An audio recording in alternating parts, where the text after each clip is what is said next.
All right, we're joined today by head coach Kyle Smith ahead of this weekend's games against the Oregon schools and senior day celebrations. Media, if you have questions, please just use the raise hand icon and we'll get to you. I'm going to start with questions from Jamie Vinnick, who's not in attendance but submitted a couple. He was just wondering if you could start by letting us know who you plan to honor for senior day.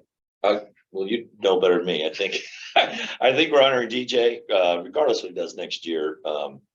He's given us an unbelievable 4 years. And I said, a guy that opted in without a visit and really wanted to be a part of this program, has really laid a great foundation, has had a great career. And I think Jack, but Jack's had another year of basketball, but it's all crazy with COVID.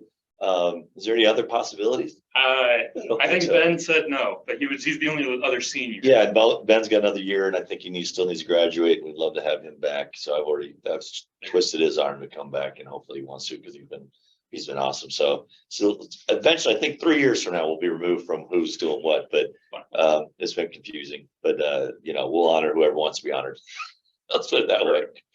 And then can you just talk about Jay for a minute and a relief to see him hit a couple threes after his slump? Yeah, no, James let his shooting affect his defense a little bit. And it's like, I won't take him out of the game much if he's guarding as best he can. But that's not abnormal for an emerging talent like himself. Is like I think Andre went through that.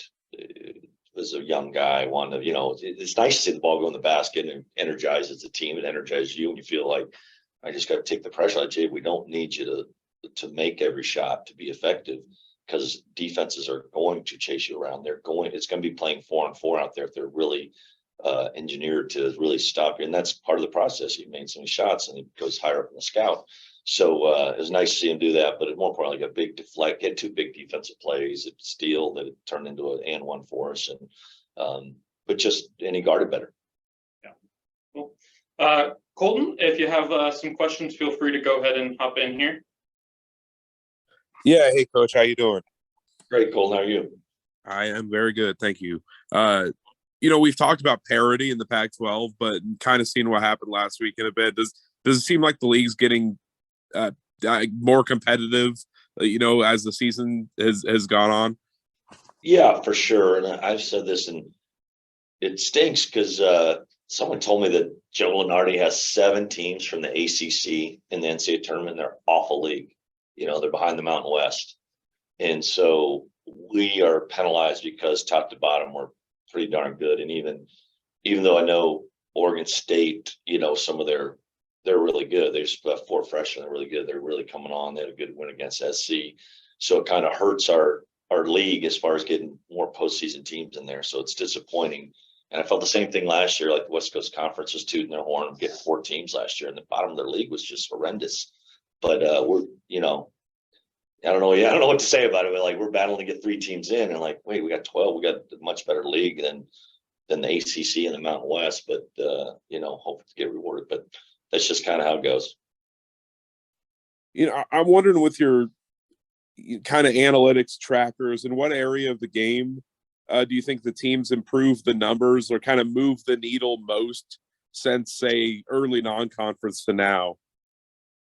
They can't really put a finger on it because we haven't had the same group consistently. Because going down to LA, I almost want to not throw them out, but it's like just tough call. We had about 5 rotational guys against the number 5 team wherever UCLA is ranked in the country. But I think before that LA stretch, we'd really been guarding. I think 5 out of our last 7 games, our defense has improved, which is good to see. I think that's part of the process. Some of these, like I said, Justin becoming a 2-way player makes us better. I just think, if he's with us next year, which I assume, hoping he will be, I think he makes a big jump offensively too, because he's going to have a bigger understanding of both sides of the ball and playing the same coach 2 years in a row. Same with Jay. Some of the newcomers, they're understanding that part. And that's what you have to do to win on the road, win, period. And then hopefully it's hard to get them both going together. Get them both going together, you win the league. That's how it works. TJ Bomba does a lot of stuff, obviously, but I'm curious about where he moves the needle most. And Well, he's a little put in a bit tough spot. And A's, he's compromised physically for the rest of the year, just a little bit. He's just going to be, I don't think it's a secret. So I don't think tell with his, and he's managed it really well. And then he has to guard the toughest perimeter guy every game. And then we're hoping, and he's leading us in scoring. And so that's a hard, it'd be nice. And that's where we're Dylan and Kamani have been helping there. Dylan really helped on the ball defensively. So then we can Bamba can chase around a wing. That's a little easier than having to pick up the ball every time. And that'll help your offense. That'll help your shooting. But I think he's broken through the last couple of games, shooting the ball, scoring the ball better. So he's our captain. He's a two-way player, and he's still getting to where fully comfortable in that role, going from a 22-minute a game guy, there's a fourth perimeter guy last year, fourth perimeter guy, to kind of our main perimeter guy. And I think he's going to punch it out and be great the rest of the year. It's kind of a similar question, but seems like the past few weeks has been up and down. Just a little bit of, it's hard to predict what's going to happen. You're kind of what the strength's going to be of the team on a given night. What do you think over the last few weeks has been the most stable or the least unpredictable trade of the team over the last 2 or 3 weeks or so? I know it's probably not answer your question, but I know if Mo plays well, we got a good chance. That's the best way to put it. And it gets a lot tougher if he doesn't play well. We got off to a pretty good start at UCLA, and I think everyone, we're in there, hanging in there, but Mo's gonna have to play really well to win that game or be in down the stretch. And they got a good game plan, and Bona, good defender and that stuff. So that game comes to mind. He was great against SC. I thought he was really good against UW. So those, you know what? I expect him to play well every game now too. And that's what it takes. But having Dylan, Kamani, AD, and Jabe come off the bench, those better, the more depth we get, the more freshness we can have defensively, and that helps us too. When Mo has those big games versus the few times where he's been kind of held in check, what are teams? Is it the getting physical with him, just sending extra help at him? What is it? What's the difference in those? You know what? I think some of it is we had a little tweak on his hamstring. I think that slowed him down. Sometimes, yeah, and I think it's just being a young player. Sometimes that knowing that you got to bring him back to back on the road, that's not easy. I think that happened to Colorado. Was both. It was a tweak in that, and then, like I said, he played handling success coming off. He played awesome against USC, and knowing that he played awesome against UCLA at home, and having to flip around, play that game, 40 hours later, and having to know that you have to do that every night when we're shorthanded too. That's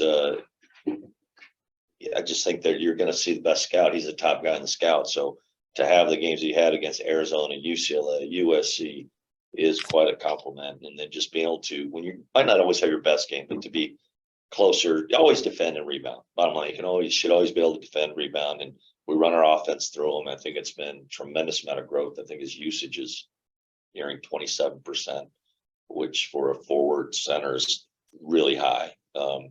And I think that's how you get good. So I think all those things are helping him. On the Oregon teams, do they seem pretty unpredictable? I mean, do they seem to be kind of up and down all over the place in the last few weeks? Yeah, no, I think Oregon State, naturally, they have 4 really good freshmen that are contributing in a big way. So you're naturally going to have a little up and down there, but they got 5 front court guys that play. I think they're a Beckway playing center is kind of changed. They're good defensively, and they've made a dramatic turn from where they were last year, and kudos to them. But so that you're gonna have a little, they're going through it the first time. Plus you got Glenn Taylor, who's a really good sophomore that has a little experience. So they're pretty young, but they're very physical. They have they'll play 5 front court guys. So expect them and to use all those bodies and just do everything they can to try to be physical with us. And then I think they've dealt with injuries too. I think Wright coming back has helped them to the point guard, just giving more depth and defensive on the perimeter.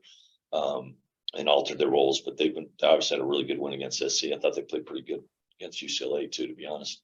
And then Oregon, I think they've had some of the same issues as us. They just haven't been able to get healthy and get the same group out there, but they're closer to getting there, I think, with their different look than we played in the first time. Their perimeter's really talented and their bigs are really talented. So they got really good talent.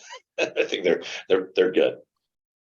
You feel like you're in a good spot now, kind of as good as it could be with health, and then obviously with a little bit of confidence coming off the Washington. Anytime you beat Washington, I never anticipate anything till I see Leary, our trainer, the day of, because there's always potentially something.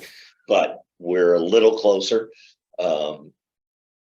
We came out there with some nicks out of the Washington game, but hopefully get closer to healthy Thursday, and I think we'll be in there in the ballpark. But it's where you want to be late in the season. Try to have a good push here and be playing our best going to the conference tournament. Thursday will be a good indicator. They're coming off a really big win. Like I said, they got a youthful exuberance about them. Coach Tinkle's got a lot of energy. Those freshmen, some of those guys are recruited. They're doing really well. So it's like they'll be itching to prove themselves against us. Great, thank you very much. I just have couple more questions. Centered around Dylan, who you mentioned briefly. Can you just talk about sort of what he brings to the team and what you ask of him as a freshman and a newcomer? Yeah, no, Dylan, like I said, from before the season, he's an identity guy. He just plays so hard. He's got a really competitive spirit. He'll stick his nose in there. He's still learning, growing, but he's got a fearlessness quality to him that when he can make some things happen, whether it's a deflection or it's taking a charge, it's pressure on the ball. He's a good offensive player, and it's hard. He's had some tough. Like I said, I think we got the 10th or 11th hardest schedule in the country. It's hard to cut your teeth on that, and need him to be healthy. But he's kind of, like I said, he comes from Cougs. He kind of embodies that whole thing. He's an Eastern Washington native, grew up in Spokane, local guy, grew up with Coug, and just kind of, it's a good guy to hang your hat on.